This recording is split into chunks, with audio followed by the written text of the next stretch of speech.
Hey, good morning. Oh man, it's Sunday. It's our Memorial Day show or Memorial Day weekend show, whatever you want to call it. Don't be fooled, but we're not joined by Liz this morning. This is Kenny from everybody knows Kenny from the Call Up podcast. So I had to kick her out. Right. She might be at one of those wrestling shows that she's at like pretty much every night, right? Yeah. She has AEW tonight, so she's living that Vegas life again. She's all over, man. She's all over. So, anyways, good morning. I'm your host, Tony Twist's ATW All Things Wrestling Podcast, and I'm joined by a great friend of the show, Kenny from the Call Up Podcast. How you doing, man? You doing good? I'm good, man. I'm good. Getting my coffee in. Busy day trying to get the kids ready. We're gonna go out later and then come back and watch some wrestling. Yeah, they don't got school tomorrow, so which is great. Yeah. Well, man, I'm jealous because we ran out of coffee, and this morning I went to go grab some. I'm like, shit, I don't have no coffee. So you gotta make sure you get that coffee. I'm still trying to wake up, trying to shake the cobwebs out. But anyways, it doesn't matter because hey, we got a hell of a show, and we got a special guest. He's been on the show before. He is our second two-time guest, as Booker T would like to say. We are joined by Mr. Jimmy Smith, the voice of Monday Night. Oh my God! Stop with the praise. Keep going. Go ahead. Sorry. Good morning, Jimmy. How you doing, man? Good morning, man. Doing well. Pleasure to be on, man. Last time we got you, you were in your hotel room doing it from your hotel bed. Pretty cool. This time, where you at? Oh, I'm in my home office, man. So sounds a lot better. Everything's working out well. That's awesome, man. So hey, that's the cave. Let's jump into the man cave that I work from. Yes. Let's jump right into it, man. Last time we had you on the show, it was on the road to WrestleMania. You were about to do your first Royal Rumble. Yes. And shit, man. I mean, it was a whirlwind, I bet, from the Rumble to Mania. I want to hear all about it. We'll quickly go over, what was it like doing your first Rumble? And then let's talk about WrestleMania, man. It was a hell of a WrestleMania weekend, 2-night show, big things that happened. But let's talk about Rumble, man. How was that experience for you? It was crazy because you got to understand, like I was a huge fan as a kid, and then obviously got hired by the WWE a year ago. So there's a big gap in my knowledge when I was watching wrestling. It was like stopped, like 1990, and then back a year ago. Well, Royal Rumble, people come out that are surprises from an era that I didn't necessarily know a lot about. So I had to research I did the Women's Royal Rumble. I had to do like 5-6 years of research because I didn't know who was going to come out, and I got to know enough about them to talk about them. Mm-hmm. And I don't know who they are ahead of time. Nobody, it's a surprise to me, just like it is to you guys. Right. So I had to like basically cast this huge net research-wise to make sure I was like, okay, I was familiar with everybody who might come out because I didn't know.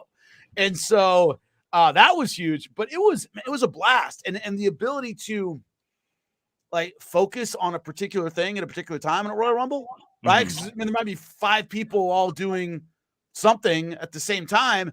And, that doesn't happen in any other real combat sport. So having the idea of like, all right, what do I focus? Like, what's the emphasis right now? If I see a whole ring of people doing something, what's my focus as a broadcaster? Or am I focused on who's coming out next?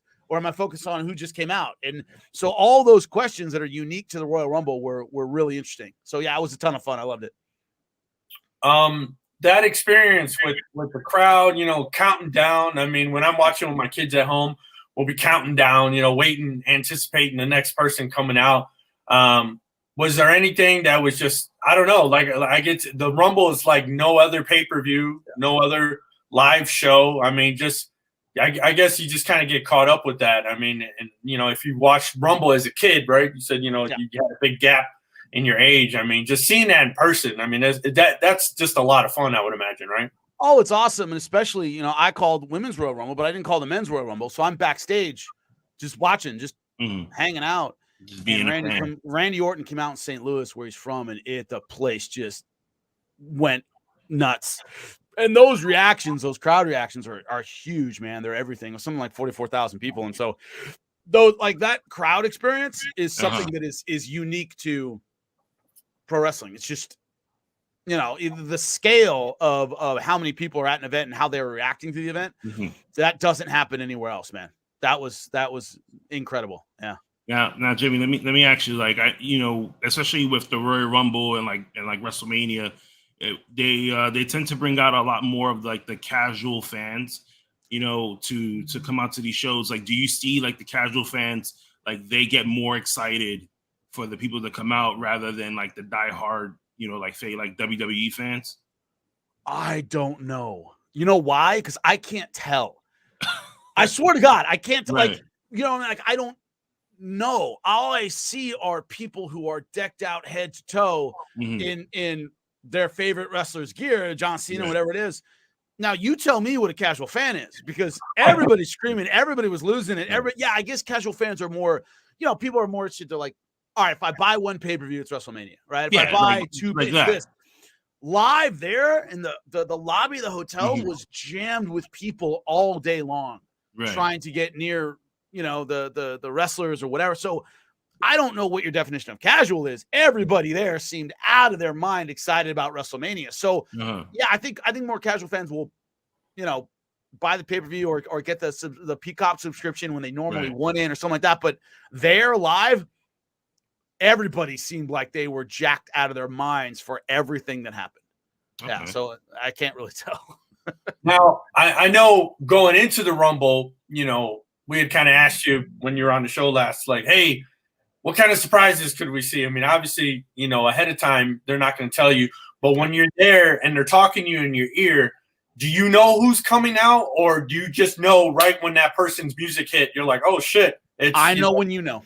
It's Mickey James or, like whoever's coming out. Like, so they're not telling you ahead of time, giving you a lineup like, oh, this is who's coming out, blah, blah, blah, after another, one after another. I know what you know, and I know when you know it. And that's what people don't understand. That's most pay-per-views. Okay. Like, I know literally you might know what we call the bout order in combat sports. You might have the bout sheet where it's so-and-so and then so-and-so. Okay. That's literally what I know.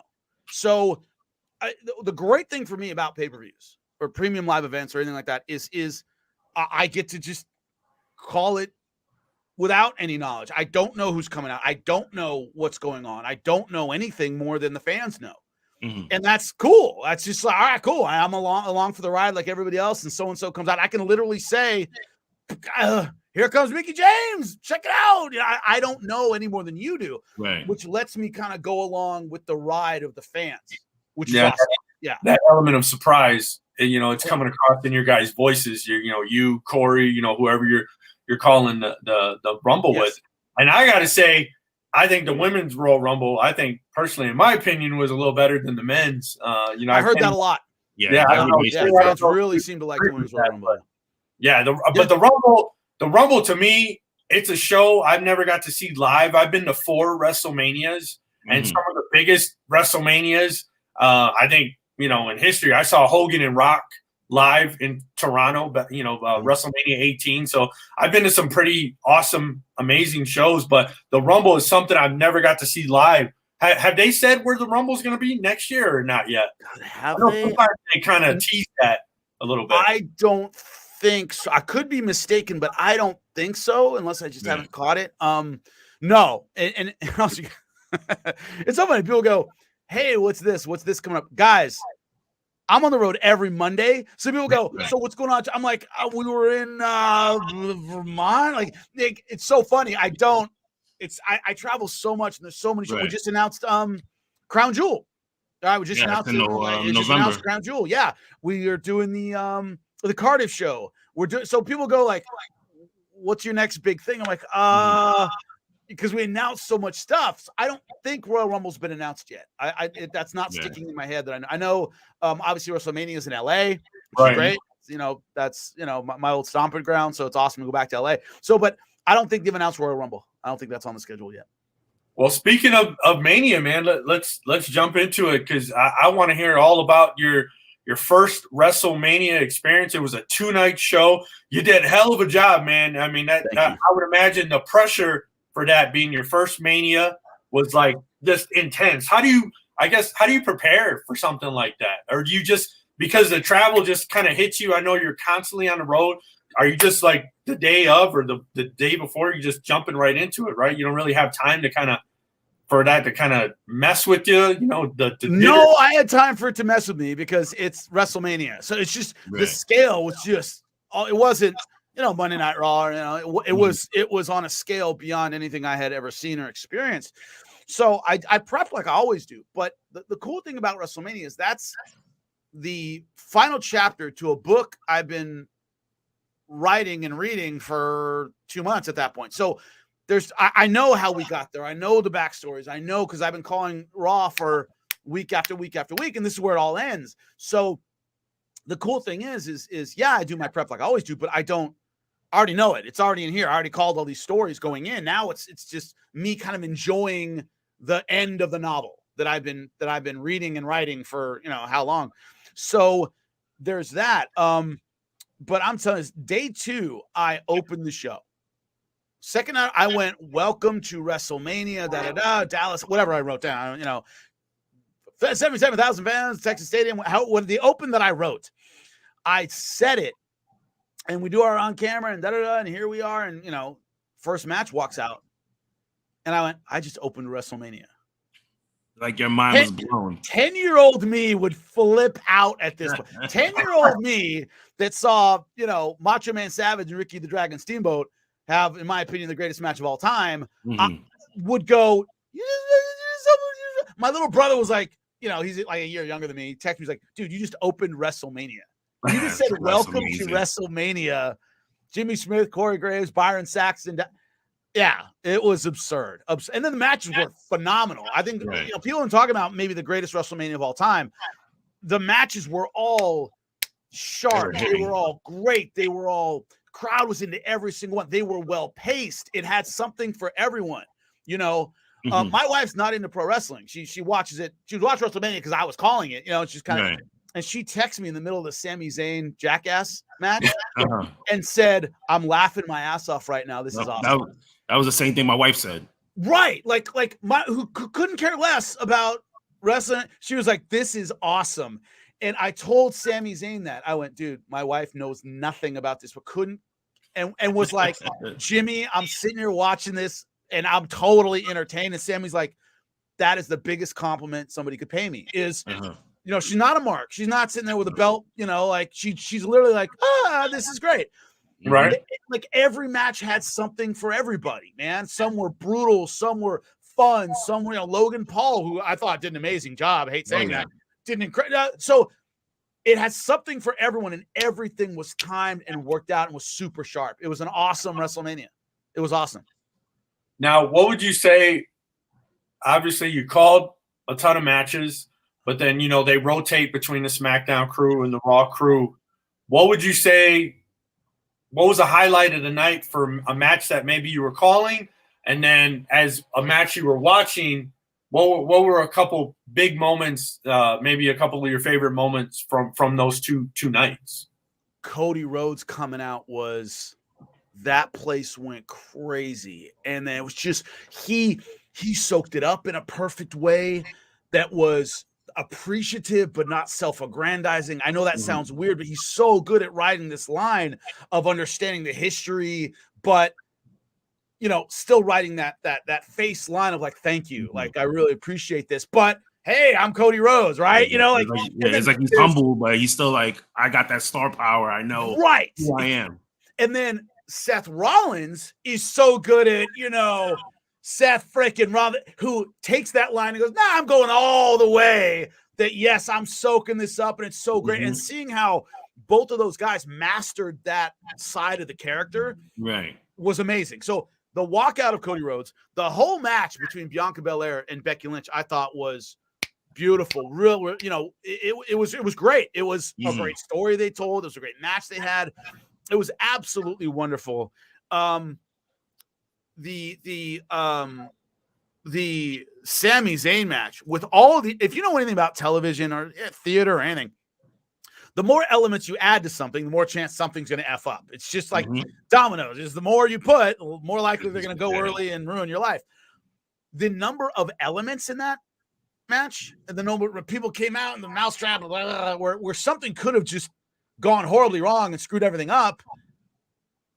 it worked. It all Yeah. worked. And I got to say, those were 3 of the matches, 2 I called and 1 I didn't. Right. Where I was like, man, it's really incredible how many pieces came together to make that work. Now, when Stone Cold's music hit, what was that like?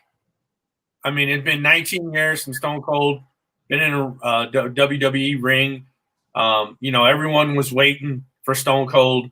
And I know I was surprised that it turned into a match because, thought it was just going to be the whole interview session. But I think that would have definitely, left a lot of people disappointed. But, I mean, I guess you didn't really know. I mean, could Stone Cold go? Could he not? I mean, what was that like when Stone Cold's music hit? Did the place just explode? What was a bigger moment, Cody Rhodes or Stone Cold Steve Austin? There in Texas, Stone Cold. Maybe for the WWE as moving forward, because Cody's done such great work since.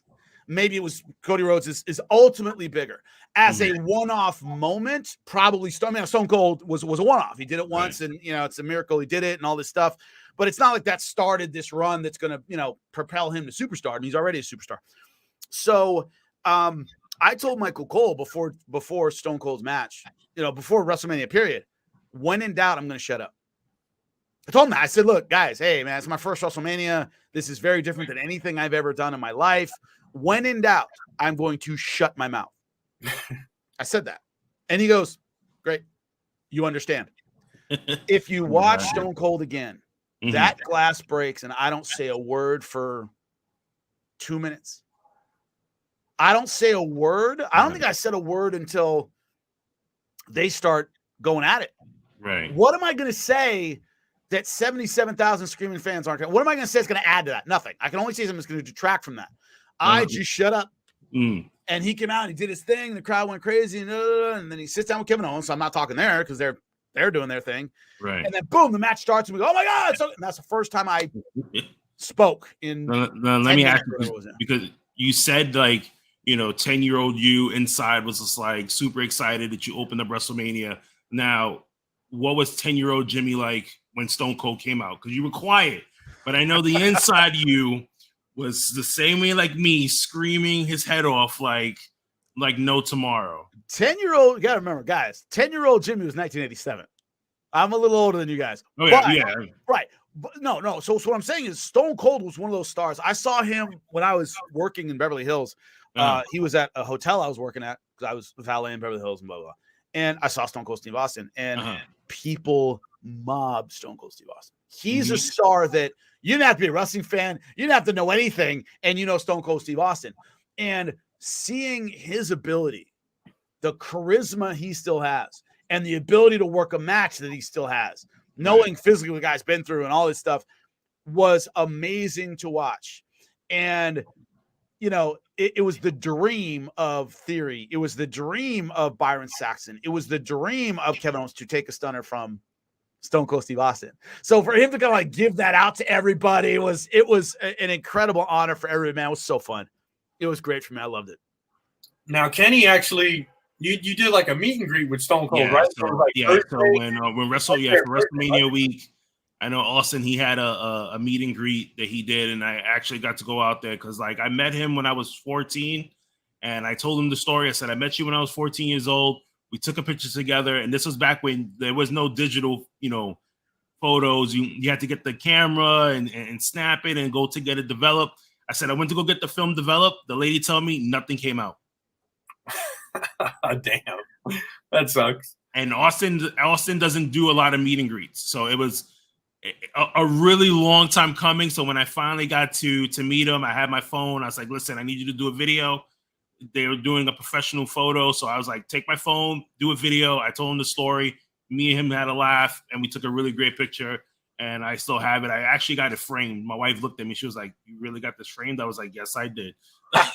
He ran into me in catering and went, hey, Jimmy, how you doing, man? Great transition from MMA. Been doing great. Been watching you for a long time. I'm going, what? It's Stone Cold Steve Austin's going, hey, I'm a fan. I went, huh? And so we had to talk about the difference between calling this and MMA and blah, blah, blah, and all the stuff I've done before and fighting. And I was like, Stone Cold Steve Austin tracked me down in catering to say that he likes my work. absurd, man. I'm living a parallel universe dream. It's unreal. There's no other way to say it, man. Now you said you have a really busy schedule, obviously with the, like going on the road and the stuff you do with your podcast and stuff like that. And I'm really big on mental health. So like, how do you like make sure that you're okay, like mentally? Jiu-jitsu. Okay. I swear to God. I swear. Right. Like, and I don't get to do as much as I used to, right? I'm a black belt, been doing it for like 23 years. But I don't get to do as much. Like yesterday, I get on the mat. I'm like, oh, thank God. Like, get the workout, get the sweat, all of it comes out. You're like, oh God, I feel so much better about everything. Whether there's no winning and losing when you're training. So it's like, I'm just rolling with the guys and having a good, trying to have a good time. Mm-hmm. That is huge for me, man. My ability to train and my ability to like kind of get away from everything physically is like, like, okay, cool. Just shut your mind off and just go. Yeah. And just go. And that's big. And also like, I when I'm done, I'm done. Mm-hmm. That's another thing that it isn't a physical thing. It's people who are obsessed with their careers, whatever they might be. When I do my radio show for Sirius XM, I do Unlocking the Cage, 2 to 5 Eastern, blah, blah. And I do it from this room. And I take my headset off. And my daughter's out there. She goes, "You done working?" And I go, "Yep. Let's play with Legos." Or let's, I literally like, I don't do much of the stuff we're doing here. This podcast, I don't do a lot of them. It's like, guys, I only have a few hours to play with my kids, whatever the deal might be, and it's the idea of like, I come home and I set my bag down and I go, "Voop, all right, dad mode." Yeah. Or whatever. Or like, I'm watching a movie, or I'm like, people who are just immersed in what they're doing all the time. I think they need to come out, you gotta, pull your head out of the water sometimes and get a breath of something else. And one thing I'm very good at is when I'm done, I'm done. When I'm done, I'm done. Like, yes, I'll watch the fight on Saturday. I'll watch SmackDown on Friday. I will watch NXT. I do my job, and I love it. It's a great job. But I know when that job is over, when to turn it off and go, okay, time to read a book or something like that. Yeah. And that's great because, like you said, a lot of people could sit there and be so immersed in that one thing, whether it's, like your full-time job being a commentator, or like somebody like us where we do like, we're doing podcasts and stuff like that. And, you sit there and you're like, we need to take that mental break. Because if not, you kind of just sit there and then you find yourself just losing it a little bit. You obsess. Yeah, exactly. And that is the death of fun. That's the death of the enjoyment that led you into whatever you're doing. That's the death of the kid-like wonder of what you're doing. Is I'm in it all the time. And it, I talk to fighters, and I'm sorry, guys, I have to go in a minute. I know my time is really limited, but what I want to leave you guys with is this. There was a fighter named Jeremy Horn in MMA. If you know MMA, you know Jeremy Horn. He's fought over 100 times. And I was interviewing him one time before a fight in Bellator. And he literally was like, I was like, "So what do you think of this opponent?" He goes, another fight. "What do you think of this?" It's another fight. Yeah. He had fought so many times, he might as well be clocking into a day job. Oh, yeah. Oh, man. And I went, why are you doing this when you can have a day job that doesn't mean anything? It doesn't involve getting the piss beaten out of you in the gym, and never lose that. Never lose that. I'm psyched to be here. You can't lose that. As soon as you lose that, you're phoning it in, man. All right. Yeah. Appreciate you guys. At 10:30, I got to go, unfortunately. No, really Jimmy. Appreciate you guys. Jimmy, thank you so much. Come on next time, dude. And I'll give you more time, man. Really appreciate it, guys. Definitely. Hey, thanks, Jimmy. Have a great one. Thanks again. Jimmy Smith, WWE Monday Night, the voice of Raw. Thanks, Stop Jimmy. with the praise. Keep going after I'm gone. Just when I log out, just keep going. And don't forget, thanks, Unlock the Cage. Check it out over at Sirius XM. 2 to 5. Love you guys. Appreciate it. Right, have a good one. Oh, man, that was awesome. That's definitely.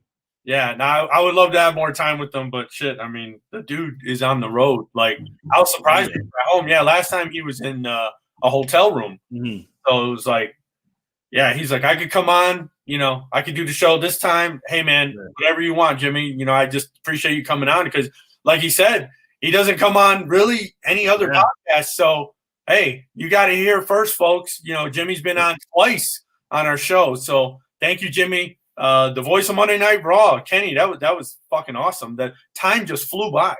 Yeah, I was looking at the time and I was just like, I know he said 30, and I was just like looking at the clock, and I know normally when they say 30, really it's like 25 because they that means they have to go and do something else. But man, it was really great talking to him and just getting like an insight as far as like what they go through commentary, how he felt, like watching certain pay-per-views. And I had another question for him, but I'll save that for another time. Hopefully we do a part 3 and I could jump on, or I'll give you my question for him. And we'll get the answer for that. But great to hear how he deals with mental health and stuff like that. I didn't think it was gonna stretch out that long of that was good though. I've dealt with some health problems over the last couple of years and not being able to be as physical as I want to be. But I used to, for about 7 years, I was really into CrossFit. And that release, man, I totally get what he's saying. Obviously I don't do MMA or jiu-jitsu, but when you're hitting that workout, you're hitting that WOD for an hour. It's like, I totally get that. That was a good stress reliever for me. Release. Right now I'm dealing with a fucking broken toe and all kinds of other bullshit. Man, I need to, I got to get back into being just physical, like that outlet. Cause mental health is big, man. And, unfortunately with the tragedy that happened this week, we're not going to bring the show down too much here, but mental health's important, man. You gotta get your loved ones the help that they need, So anyways, I mean, shit.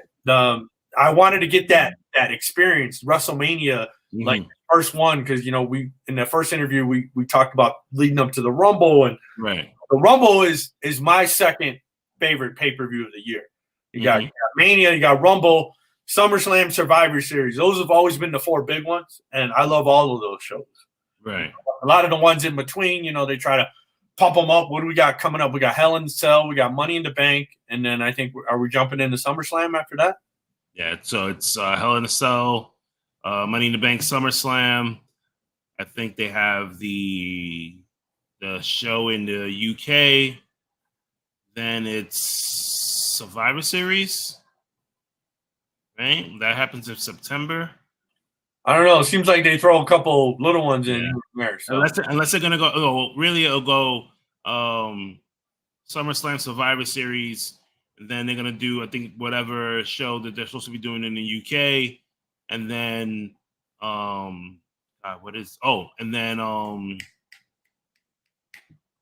Jewel. Crown Jewel. Yeah. And WWE has a lot of freaking pay-per-views. That's right. That's one thing that I give it to AEW, where they kind of just only have a few pay-per-views. So when they have their pay-per-views, they make it really big, and a lot of people come out too, because it's just like if you miss, right now you miss Double or Nothing, which is which is tonight. The next one is not until September, which is All Out. Yeah. So, you got a big gap where everybody's like, damn, do I really want to miss this, or should I just wait for the next one? WWE pay-per-views is more like, well, next month they'll have one. Maybe I can fly out or see if it's close enough to, where I live, where I can drive to and, see it from there. Yeah, well, we talked about it on last week's show, man. So Kenny's going to buy our WrestleMania tickets, and then we're going to hit him back. I told you, man, just start saving your money. I was actually looking at flights this morning when I was waiting for you, and I was just like, okay, the flights seem pretty cheap to fly out there to LA. So I'm probably gonna get my plane ticket soon, and then just let everything else fall into place. Well, what's cool is about where I'm at. I'm literally like a 5-minute drive from the airport, and hop on a small little plane to LA, because LA is one of the direct flights. So nice. Like that's cool as hell. The stress of travel for me is a little overwhelming at times.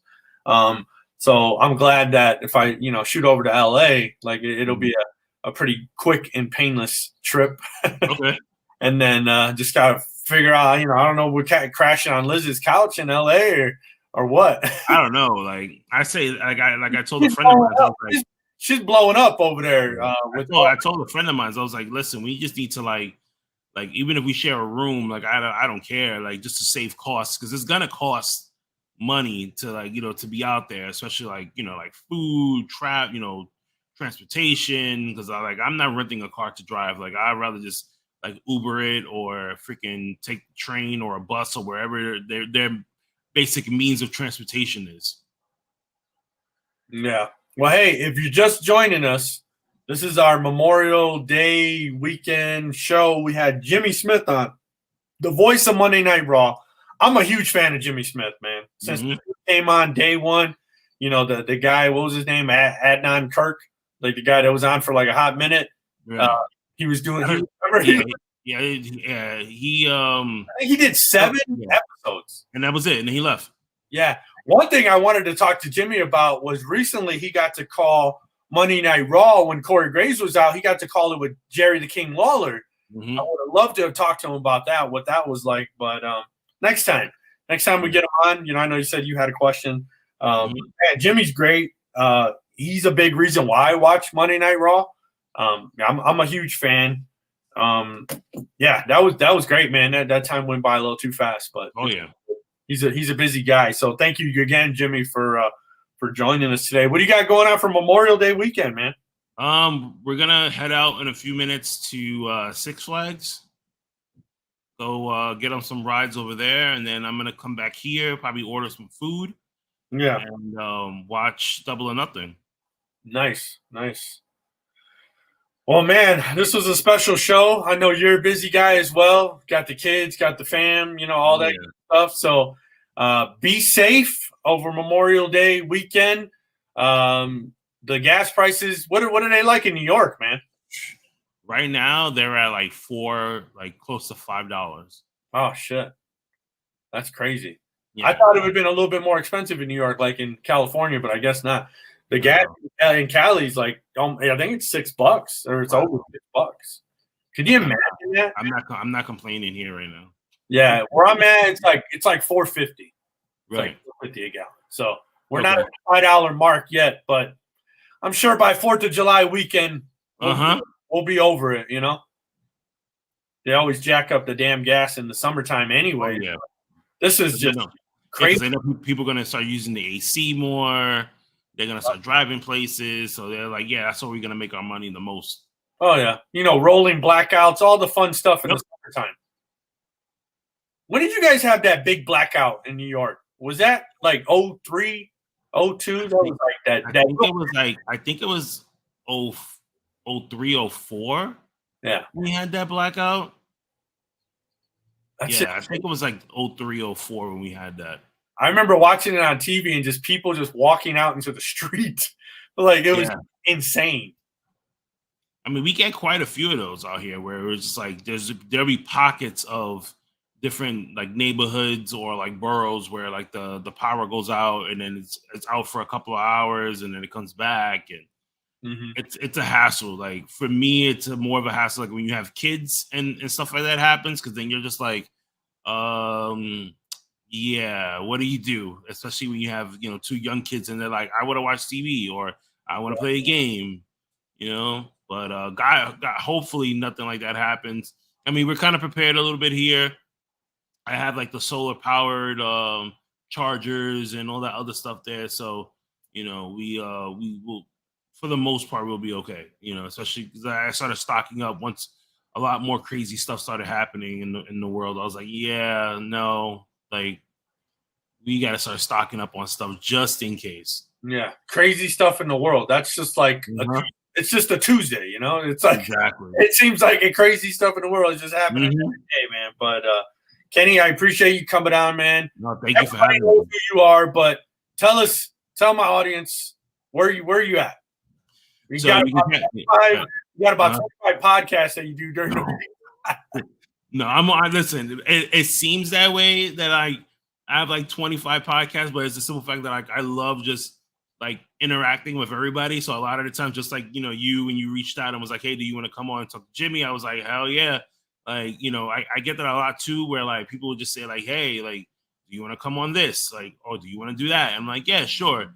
So the main thing, you can catch me on Mondays over on my YouTube channel, the Dacalluppodcast. Every single Monday at 7:30, me, Toe, and Show from the Knuckleheads Network, we do a Monday Night Raw watch along. We start at 7:30. We do news, so we talk about, you know, sports, life, whatever's on our mind, you know, to like how the weekend was. We interact with everybody in the chat as well, and, you know, get their questions out there or ask them how they're doing. And then we roll into Monday Night Raw at 8:00. We just added a new element last week to our show, which was actually a really good one, where we started doing trivia. So we're gonna start doing trivia every single Monday, starting like at 8:30. You know, 10 questions. Everybody seemed to enjoy it, so we're gonna continue doing that. Wednesdays, I'm with Dave from the Pro Wrestling Show. We do the AEW watch along as well. That's pretty much it. I mean, you can catch me on different places. Like on the Knuckleheads Network is mostly where you catch me at. And then I do some work for the Run-In podcast, which is a weekly show that comes on every single Thursday on like Spotify and Apple podcasts. And I do Kenny's Corrections, where pretty much I always say like I'm like the mark of the show, where like I go in and tell you what you messed up on. So you say like Stone Cold stun Vince McMahon on Monday Night Raw on this day, and I'm like, no, that didn't happen.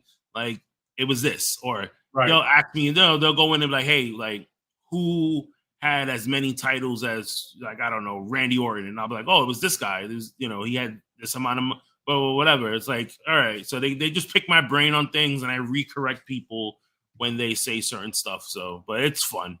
Right. Well, hey, I appreciate it, man. Hang tight. Want to chat with you after the show. Definitely. Hey, I am your host, Tony Twist. This is ATW, All Things Wrestling Podcast. Heel Liz couldn't be with us this morning, but she's here with us in spirit. Thank you again, Jimmy Smith, the voice of Monday Night Raw.